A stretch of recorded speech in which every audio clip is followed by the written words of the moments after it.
Shalom. మన ప్రభువును విమోచకునైన యేసుక్రీస్తు యెహోవా మెస్సీ నామములో మీ అందరికీ ఉదయకాలపు శుభాలు తెలియజేస్తున్నాను. మత్తయి సువార్త 6వ అధ్యాయము 11వ వచన భాగాన్ని చదివి ధ్యానించుకుందాం. మత్తయి సువార్త 6వ అధ్యాయం 11వ వచనం. మా అనుదిన ఆహారము నేడు మాకు దయచేయము.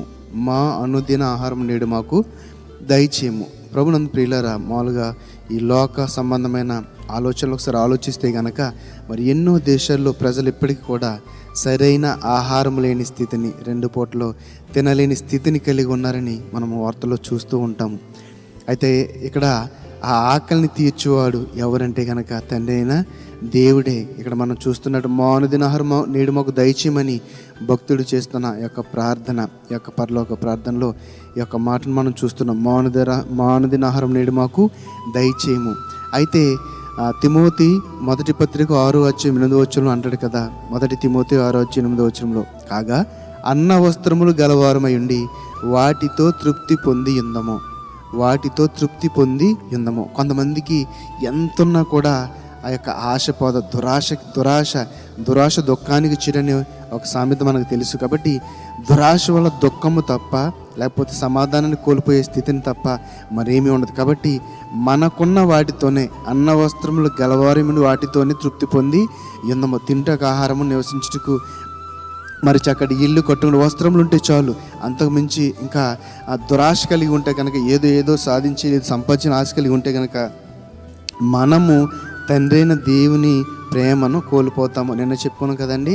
మరి తండ్రి అయిన దేవుని ప్రేమను మనము కోల్పోతాము.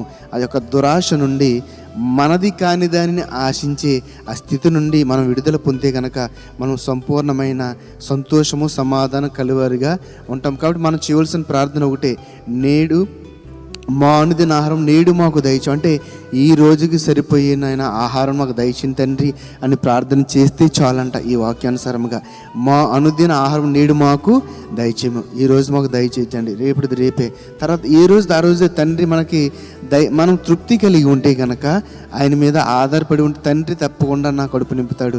ఆకలితో నేను మరి బాధపడే స్థితిని నాకు కలిగిన విశ్వాసం కలిగి ఉంటే కనుక ఖచ్చితంగా మరి తండ్రి ఆ యొక్క కార్యం జరిగిస్తాడు. అయితే పిల్లారా, మరి దీనిని శరీరానుసారంగా కాకుండా మరి ఆత్మీయం కూడా మనం ఆలోచించవలసిన అవసరం ఉంది. ఎందుకంటే ప్రతి దినము కూడా సాతాను నుండి, దుష్టు నుండి మనం విడుదల పొందాలంటే, వాడి ఉచ్చులు పడిపోకుండా ఉండాలంటే ఆత్మీయమైన ఆహారం అనగా దేవుని మాటలు అనేవి మనకు చాలా అవసరము. మరి పరిశుద్ధ లేఖనములను పరిశీలిస్తూ మనకు ప్రతిరోజు కూడా భౌతికమైన ఆహారం ఎలాగో ఈ యొక్క జీవాహారము కూడా, ఆత్మను బలపరిచే జీవాహారము కూడా అవసరమని మనము పట్టుదలతో మరి ఆ గ్రహింపును కలిగి ఉండి మరి దేవుని మాటలకు విధేయులమై దేవుని వాక్యంను చదువుతూ వాక్యానుసారమైన జీవితాన్ని జీవిస్తూ ఉంటే మరి సంతోషము, సమాధానము, మరి దేవుని కృపకు మనము పాత్రులవుతాము. కీర్తన గ్రంథంలో అంటాడు కదా 34:10 యెహోవాను ఆశ్రయించే వారికి ఏ మేలు కొదువై ఉండదు.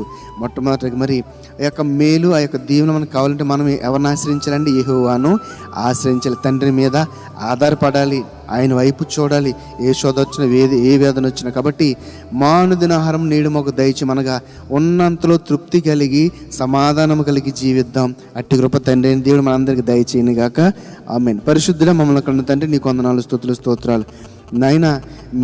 మేము కలిగి ఉన్న దానితో తృప్తి పొందే కృపణ దయచేయండి.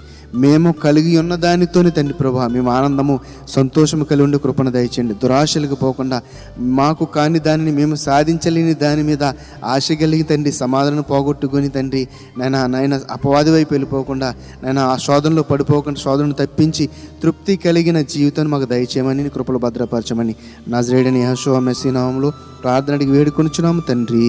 ఆమేన్. షలోం. అందరికీ వందనాలండి.